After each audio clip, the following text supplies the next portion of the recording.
Welcome to another Bites of Bread from St. John the Center. Again, I'm Pastor Shell. Together, we're exploring the Holy Land, learning from the events and the places of the Bible. Now, today we're spending some time back in the Old Testament, after Moses, one of the greatest leaders in the Old Testament, had died. It was time for Joshua to then lead the people. And up to this point, they had been through a lot. They had left Egypt in miraculous form as God gave them the different plagues and the Passover. But then when they got out to the wilderness and they came to the promised land, they doubted God. So then they had to spend time wandering around in the wilderness. Well, now the time had come at last for them to go into the promised land. Now, the best place to understand how this went is to read a portion of the Bible. Now, as they start conquering the promised land, there's actually a lot of details. This is a very big event in their history that is recorded for us. But today we're only going to look at a couple verses. So verses 15 through 21 of Joshua chapter 6.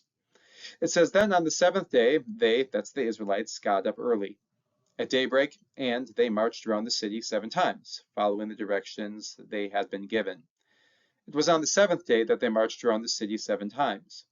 Then on the 7th time, the priests blew the ram's horns, and Joshua said to the people, Shout, because the Lord has given you the city. The city will be devoted to destruction. The city and everything in it will be devoted to the Lord. Only Rahab the prostitute will live, she along with all who are in her house, because she hid the agents whom we sent. But you must keep away from the things devoted to destruction, or you will make yourselves subject to destruction by taking some of the devoted things.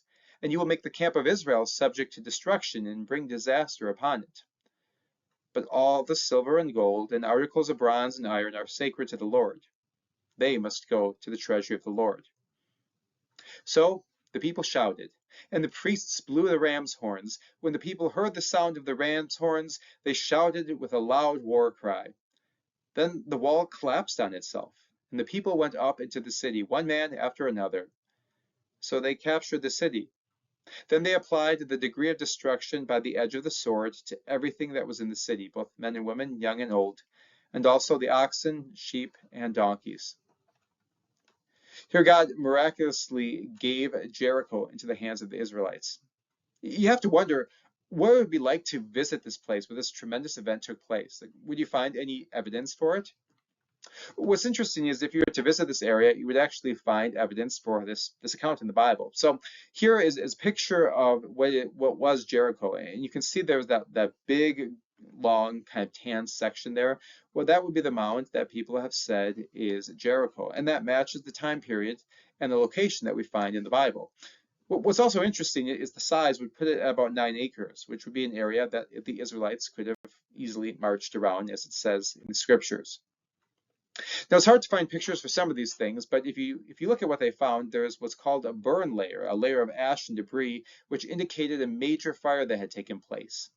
And again, interesting because it corresponds to the Bible account that says that the city was burned after the walls fell. What's also interesting is that they found pottery and grain storage. Pottery found at the site and stores of grain show us that the city would have been destroyed quickly during harvest time as described in the Bible. So it shows that they wouldn't have plundered the grain, which is something that you would expect to do at a time when grain was very valuable, but they burned it as you heard God had commanded them through Joshua. What's also interesting is the people may have, in other circumstances, thought that they would be very safe because they would have had this grain that would have been stored up, in addition to a spring that would have provided them with water. Some people think they could have lived for years in Jericho without the city ever falling, but as we see in this archaeological evidence, the city did fall. One other thing that's interesting are the collapsed walls. So excavations of this area have uncovered evidence of walls that collapsed suddenly. And sometimes there are places where the walls seem to have collapsed outward.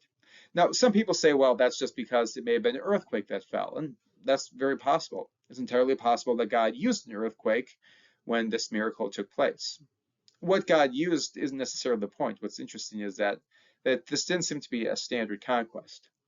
Usually you would expect if people from the outside are trying to get in, they would try to destroy the wall and it would collapse inward as the people push from the outside in. But again, these walls fall outward, which is not only interesting because that would be not what you expect, but it would have provided a ramp then for the people to climb up into the city as we read in Joshua and to conquer it.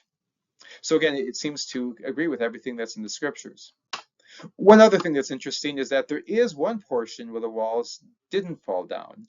And if you read what happened in the Bible about Rahab, that also seems to make sense because God said that he would spare Rahab's house and all the people in it. So some people think that there is this area where the walls didn't collapse as an area where Rahab would have lived and where God kept his promise to keep her and her family safe. You have to wonder what it would be like to have lived in those walls back when that was a thriving city, a city that would have been very safe. Under most circumstances, they would have been very secure. Like I said, most people think with those stores of grain and with the spring and the strong walls, they could have survived a siege for many years and really been just fine. But in this situation, it would have been terrifying to be in that city because they weren't just having any army come against them. This was God's army coming. And this wasn't just about conquering land. This was about taking a stand for the true God and against the idols that were in the area. I wonder as I study these ruins and hear about the things that agree with the Bible, like what it would be like to go visit Israel and to walk among those ruins. I think if you'd walk among the ruins of a city that God destroyed, you'd be reminded of how serious God is with sin. You and I can make excuses for sin. We can become acclimated to it to the point that it doesn't really bother us anymore, but it actually offends his holiness. Yes, God is patient, but there's also a time when he holds people accountable. And you see that with the fall of Jericho. But that reminds us of another time where we see how serious God is with sin. That leads us to the cross, right? Where we see how Jesus hung in our place on that cross, where Jesus suffered our hell on that cross, separation from God that should have been ours for eternity. And because of that, then we don't have to be afraid of his wrath. We can say God's wrath is very real, very serious. We can even hear accounts of it. And it doesn't have to fill us with terror because we know Jesus came and he took God's wrath in our place. Again, think about how Rahab the prostitute was spared because of her faith.